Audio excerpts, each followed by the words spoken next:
Bom, meu nome é Diário, trabalho no Instituto de Oceanografia da Universidade Federal do Rio Grande e, a convite da Suzana, estou aqui para participar do evento também, juntamente com os da FURG que estão aqui presentes. Então, eu queria chamar de início, então, queria chamar Aloísio Moreira, do Porto de Santos, Brasil, para falar sobre tendências fluvio-marítimas no Porto de Santos. Boa tarde a todos. Para a Codesp é uma honra muito grande estar nessa casa de grandes amigos, revendo o professor Pingueri Rosa, falando sobre transporte, voltagem, nossa área, né? É bom também estar aqui, revendo homenagem ao professor Guilherme Moreira, que com muita energia nos deixou em 2009. Agradecemos à professora e o fomento que o Leopoldo do Portos e Mar, do Jornal Tribuna de Santos, e o professor Joseph da USP fez para nós estivéssemos aqui.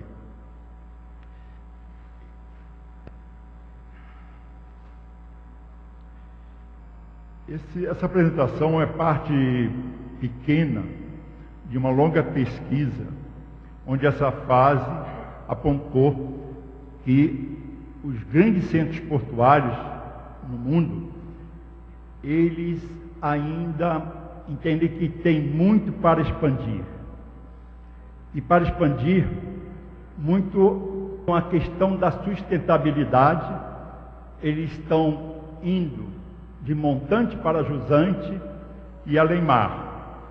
E isto está muito associado também à questão da sustentabilidade, da redução dos impactos e outras vantagens mais, que é isso que nós vamos explorar aqui, essa pequena parte dessa longa pesquisa que está toda de modelo atuária. Essa pesquisa, no seu campo maior, estão aí nesses links. O link do Porto de Santos hoje está fora do ar por causa do período eleitoral, mas de 25 de outubro ele volta a ficar à disposição. E outro link é a tese de doutorado, também disponível na Universidade de São Paulo.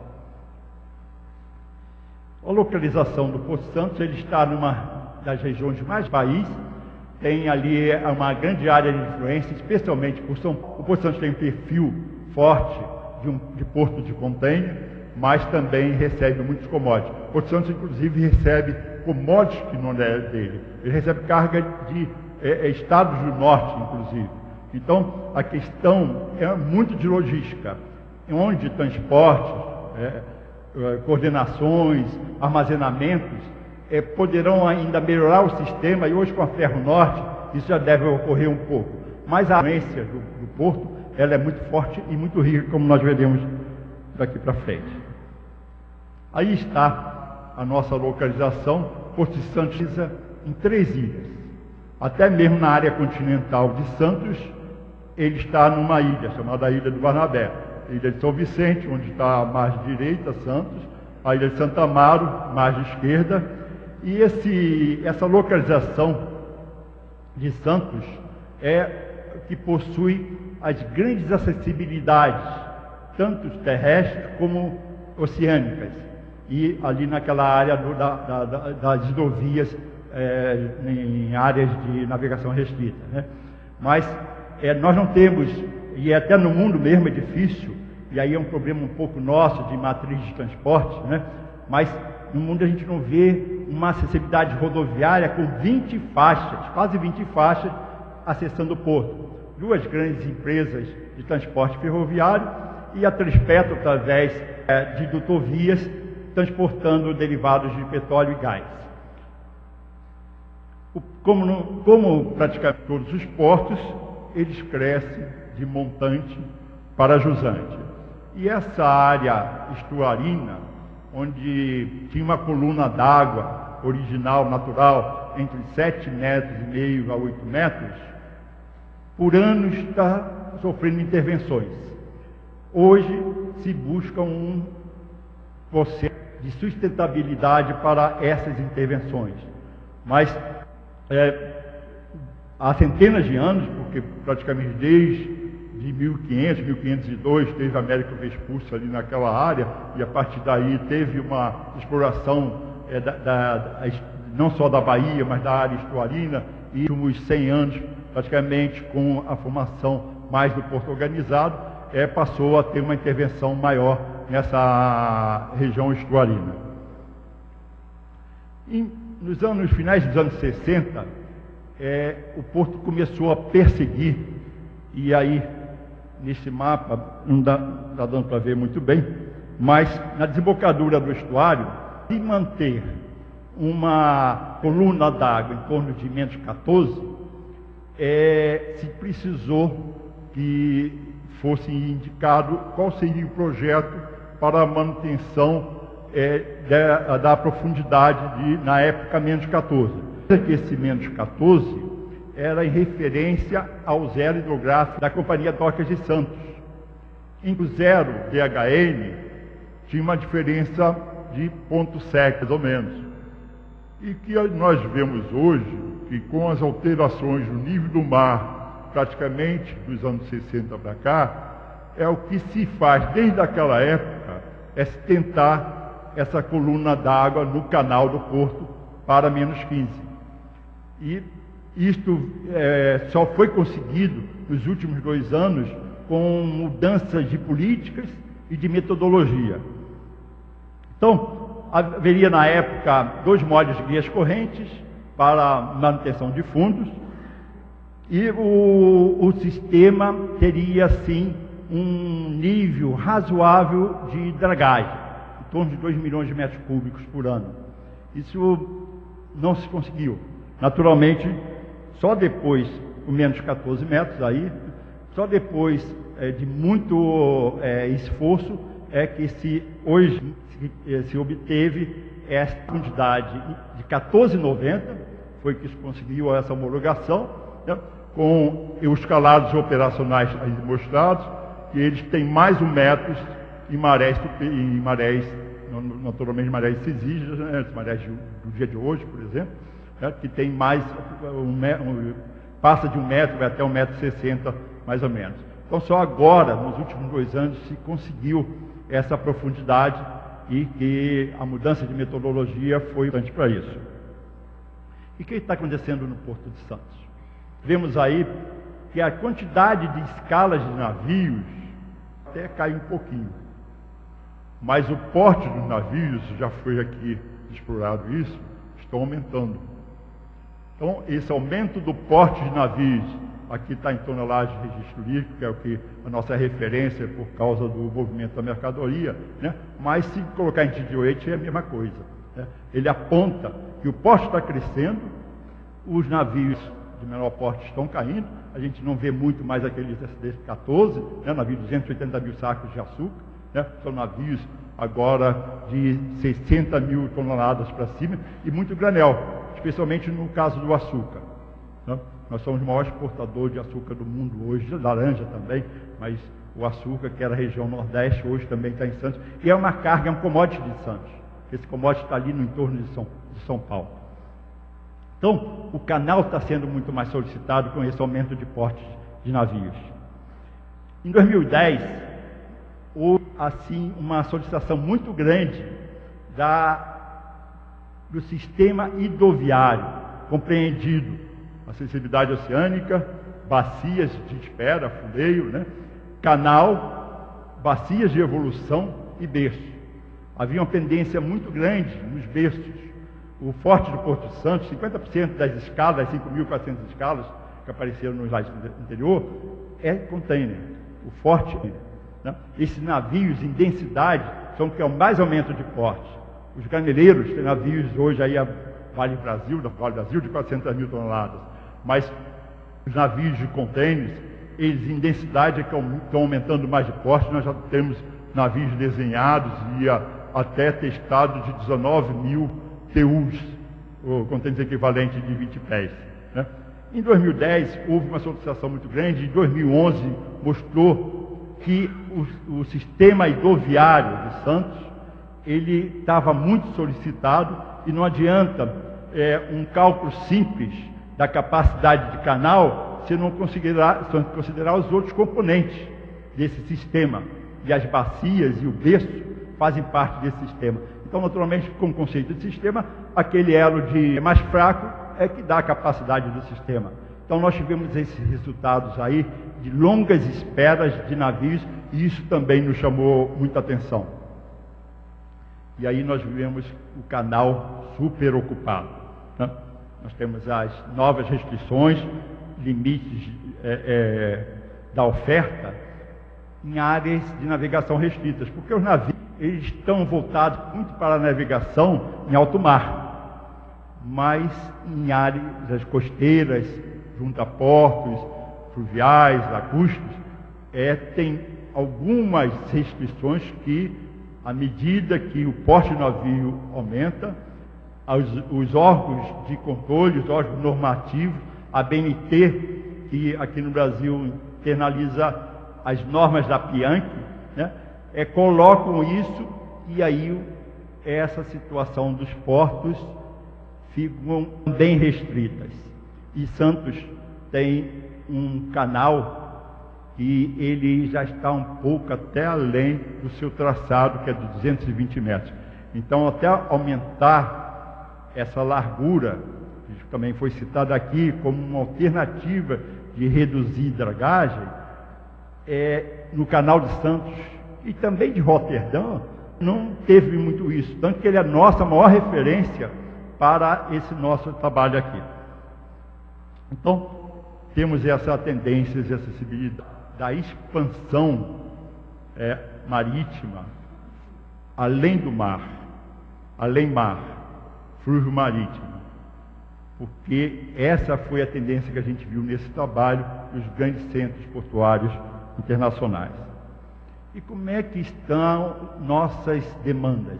Hoje nós estamos movimentando 114 milhões de toneladas e um trabalho em 2008, 2009, junto com o BID, com referências econômicas nacionais e internacionais, navegação, comércio, nós verificamos que em 2024 nós devemos estar chegando a próxima a 230 milhões de toneladas. E 50% disso em toneladas é container, que hoje participa com 33%, mas é o que vai mais crescer, até mesmo porque uma parte do commodity, embora em números relativos caiam, mas em números absolutos eles crescem.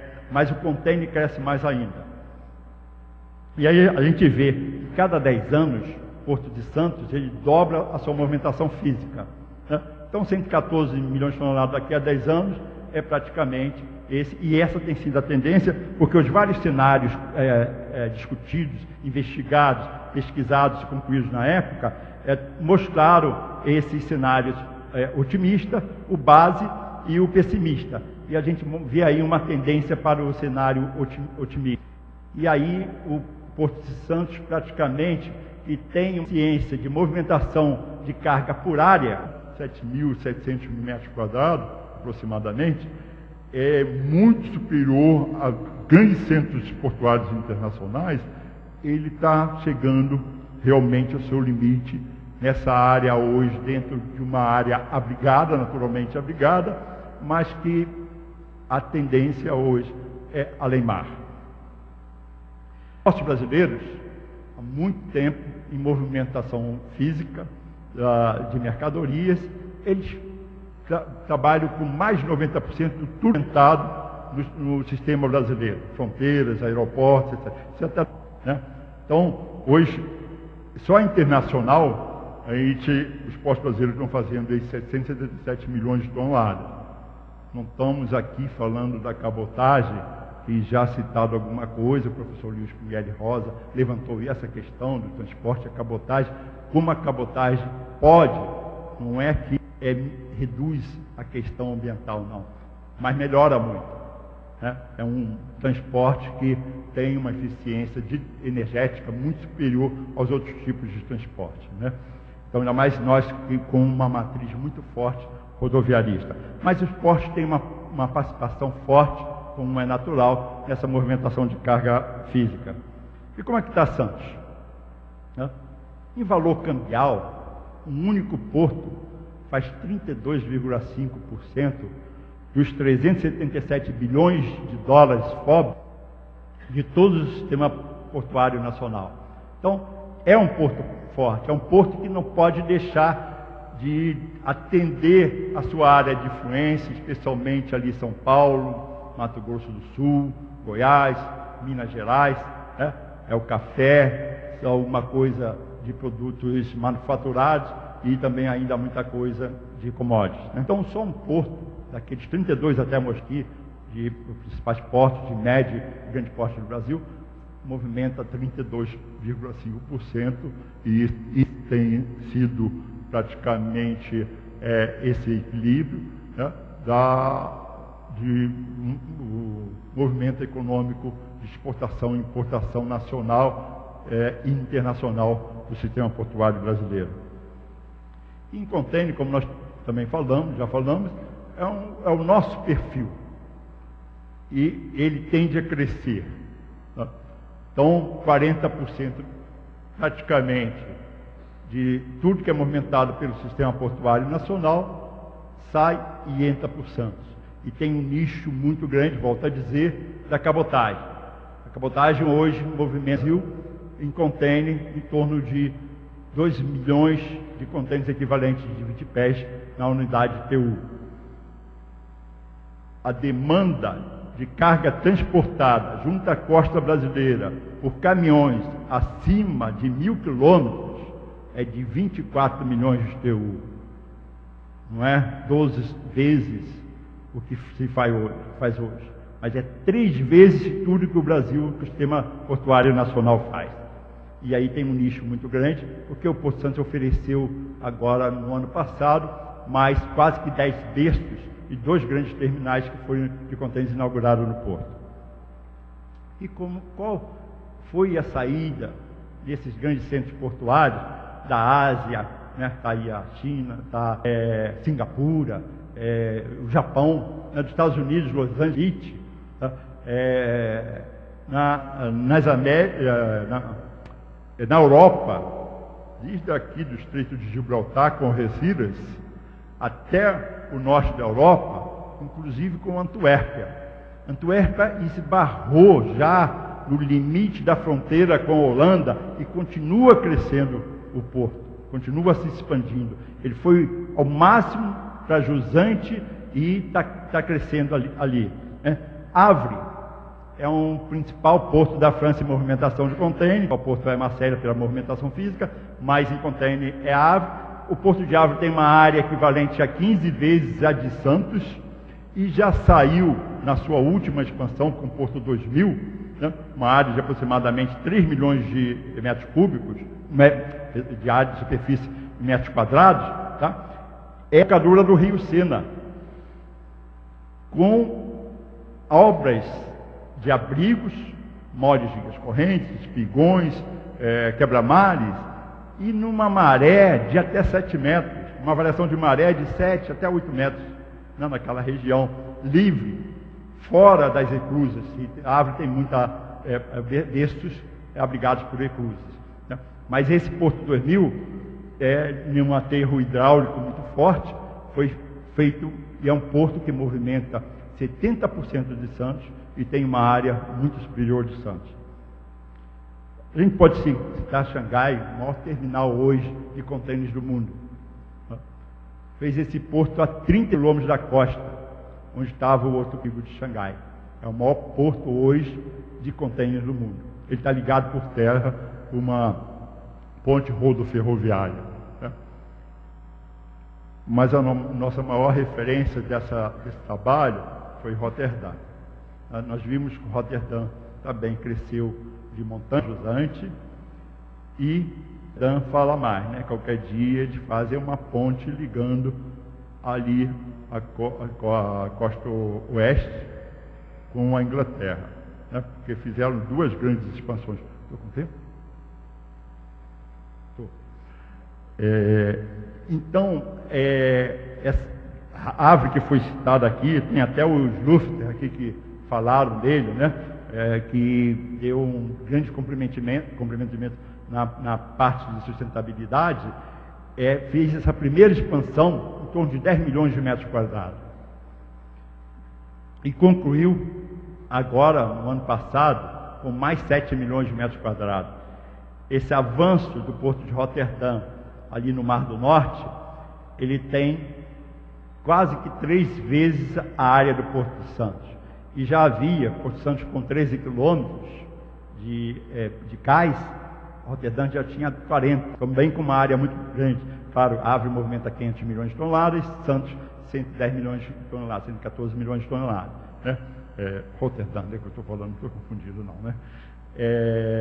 Então, ele tem uma área também equivalente em número da relação carga-área, muito superior a Santos. Né? E nós vemos que essa tem sido a tendência. E por quê? A gente podia falar muito aqui da questão do ambiente. Né? Claro que nós saímos de uma área de grande vida, dentro de rios, de estuários, de lagoas, etc., para uma área que tem muita vida também. Né? Os biólogos vão falar aí, eles fitoplânctons e outras coisas mais, mas o viveiro que é uma área estuarina também. Né? E os povos, especialmente pelas obras de abrigo, e com a tecnologia, a melhoria dessas obras de abrigo, que é possível fazer essas expansões, e os estudos de caso estão aí. Né? Com vários portos, vários grandes portos, fazendo essas expansões para dentro de baías, como Algeciras, é dentro da Baía de Algeciras. Né? O Porto do Rio aqui, a gente viu que ficou limitado. Claro que tem que fazer um trabalho sobre isso, e é isso que nós propomos. A questão do assoramento, da dragagem, o grande problema com terminais de transporte, nós somos terminais de transporte, é a densidade demográfica. E não é aqui no Brasil. Qualquer porto, qualquer terminal de transporte faz um caminhozinho ali, no dia seguinte tem uma carrocinha de cachorro-quente vendendo para quem está passando ali. Né? Terminal de transporte atrai negócios. Né? Acessibilidade, com o aumento do porte dos navios, o dimensionamento de terminais de contentes, que começou com 10 mil metros quadrados, hoje temos terminais de contentes com mais de 2 milhões de metros quadrados. Inclusive, Roterdã, a ICT, tem um terminal muito grande e parece que agora em Maasvlakte 2 está com um terminal maior ainda. E todo em nível de automação muito, muito alto. Qual é o que a gente está trabalhando para Santos? Né? Nós estamos ficando limitados nesses 7 milhões e 700 mil metros quadrados, nessa área estuária, com muitas restrições, com um sacrifício muito grande de se tentar os 15 metros. Há projetos para até 17 metros. Nós verificamos que, enquanto Roterdã, já naqueles idos, dragava em torno de 20 milhões de metros cúbicos, nós já estamos chegando a mais de milhões de metros cúbicos, embora a metodologia não seja por metragem, sim para a coluna d'água, né?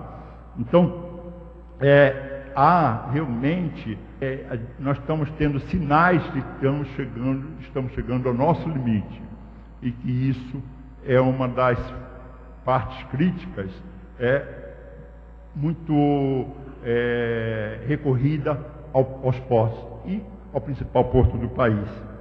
Então, a nossa proposta, e aí não tem nem nada, isso aí é um rabisco, é uma simples ilustração, sem localização, sem dimensionamento, sem configuração, mas nós estamos vendo que em Santos também vai ser esse caminho. Né? O número 5 de Roterdã, a gente está copiando. Fez parte de uma pesquisa, é uma parte pequena da pesquisa, mas é o que a gente vê. O porto cresce de montante para jusante e flúvio marítimo, no caso dos portos salientes à costa. Né? Indicadores são todos esses. Santos tem uma forte solicitação de comércio, do comércio internacional e do comércio também da cabotagem. A realização que nós já falamos, está junto ao maior PIB. A corrente de comércio, também já falamos, é o 4º porto das Américas em container. Então, nós temos praticamente 3 portos da América do Norte e depois vem Santos, em movimentação de container. É o número 1 de cabotagem. 28% de toda a cabotagem de container do Brasil é Santos.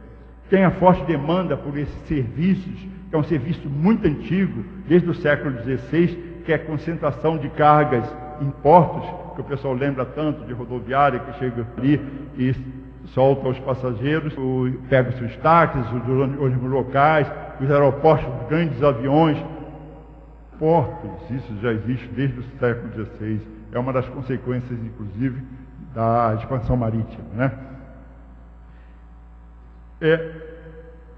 Um minuto. Mas praticamente tudo isso. Como nós não estamos fazendo isso? Nós não podemos associar esse trabalho da questão do comércio, e aí o comércio é economia, muito mais, né? Mas do comércio nacional e internacional. Da navegação também é transporte, mas nós temos uma matriz de transporte que está muito deformada, especialmente rodoviária. Mas quando a gente fala da navegação, naturalmente entra também a questão da cabotagem. Da energia, os postos brasileiros parece que não acordaram ainda, que foi até comentado, e ver aqui o Brasil, logo que Santos iniciou suas atividades no final do século XIX, a Toca de Santos vislumbrou que Porto precisa de energia e construiu uma PCH de 15 megas, que até uns 30 anos atrás nos atendeu. Ocorre que essa demanda energética de Porto está muito acima disso. Hoje, o nosso balanço energético do Porto Santos, em termos de demanda, está na faixa de 230 megawatts. Daqui a 10 anos vai estar em 530 megawatts. Cresce muito, Porto demanda muita energia. E a gente ganha muito com a sustentabilidade, porque nós temos uma facilidade que a nossa fonte primária de energia elétrica ainda é muito hidráulica, é um pouco 70%. E em Santos, nós temos essa PCH que contribui para que seja mais de 80% da parte da energia elétrica. Fora o grandes questões aí dos motores térmicos, motores de combustão, dos navios, dos caminhões, em torno de 6 milhões, permanentemente em Santos, fazendo transbordo entre terminais, tá? E os navios, além das instalações de coisas, etc., que fazem toda essa demanda. E, naturalmente, o ambiente. A gente não pode tirar desse trabalho a questão ambiental, e ele está ligado. Né? Então, como nós estamos trabalhando? Né? Nós estamos trabalhando com instituições de desenvolvimento científico e educação. Colocamos aqui a USP, em 15 de outubro do ano passado, nós logramos um trabalho com a Universidade de São Paulo. Temos trabalho com várias outras instituições, mas nessa área nós logramos um trabalho para 25 anos, em que a USP treina o nosso pessoal, ajuda a formar um núcleo de apoio à pesquisa. Nós temos praticamente 10% dos empregados hoje da CODESP concluindo um curso agora no dia 16 de outubro, com workshop, com discussões, com demandas de conhecimentos. Tá? Isso está tudo sendo feito com a USP, montando as equipes para até mais ou menos em 3 anos, no máximo, a gente ter essas equipes participando também desses processos. Né? Hoje, com a USP, esse trabalho aqui, nós estamos virados muito para esses fenômenos oceânicos, meteorológicos e os estuarinhos. E eles estão focando praticamente a questão das marés, a elevação, não é só as marés de lua, mas também a questão da elevação do mar, né? As correntes, porque há uma dinâmica muito forte em ventos, e aí tem alterações de corrente, as correntes junto às praias, a questão da erosão de areias das nossas enseadas, mas também as correntes costeiras, e tem muita influência para um trabalho desse porte. Né? Bom, para concluir, é uma tendência natural de nós irmos para essa quinta expansão. Naturalmente, vai depender desses trabalhos que se pretende estar concluído em termos de capacitação, treinamento, pesquisa e projetos básicos até 2020. Para nós temos aí mais 4 anos para projetos executivos que possam viabilizar, configurar, localizar e dimensionar essa possível expansão fluxo-marítima do Porto Santos. Coloco novamente o link aí, onde está disponível esse trabalho, tanto na CODESP como na USP.